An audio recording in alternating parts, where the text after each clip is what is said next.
The next technique we're going to demonstrate is the partial birth abortion. Partial birth abortion is a term that we hear a lot about in the news, but I really can't believe that people really understand what it means. Otherwise, we would not allow this procedure to be performed anywhere, not only in this country, but in the world.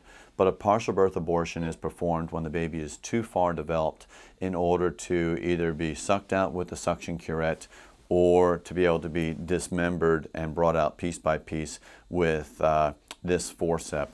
A partial birth abortion, or a D&X, is very similar to what it says. We're going to deliver the majority of the baby, and then before the baby's head is delivered, then we're going to actually kill the baby. Now, before the procedure would start, the cervix would have already received those things we talked about called laminaria. Those are the sticks that go into the cervix that would then swell overnight and would open up the cervix because we have a lot more baby to deliver. And this can be performed anywhere up to term because remember, Doe versus Bolton defined mother's health as physical, emotional, psychological, familial, and age. So as long as the physician under those definitions says mother's health is in jeopardy, this procedure can be performed.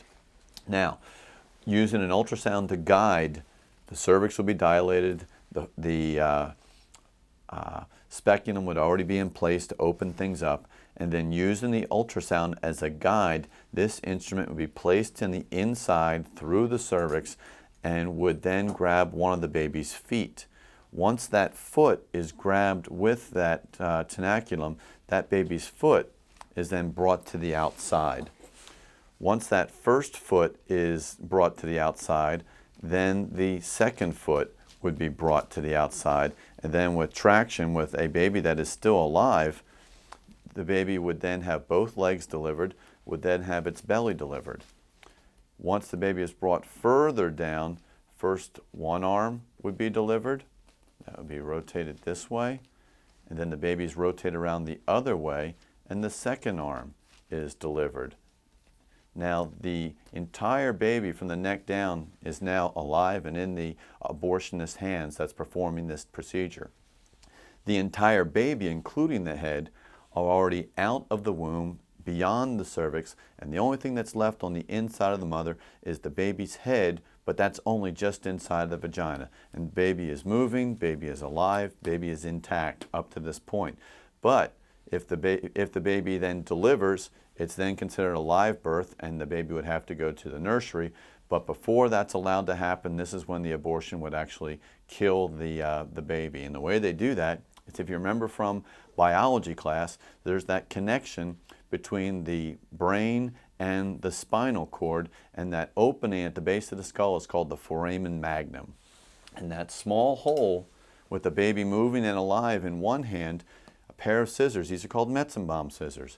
These scissors are then placed into the base of the skull, and these scissors are then placed in through that foramen magnum up into the baby's brain and skull cavity.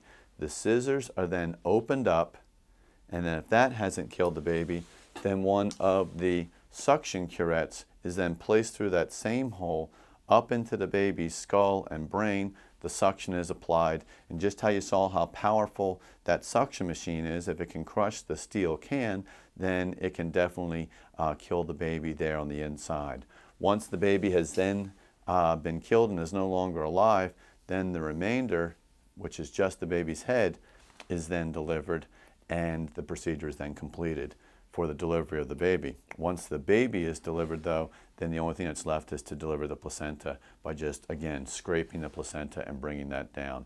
So when you hear the term partial birth abortion, that's what's going on. A baby is being delivered the feet, the abdomen, the chest, the arms and the legs. The baby is then killed, and then once the baby is killed, then the remainder of the baby is allowed to be delivered. So that's partial birth abortion.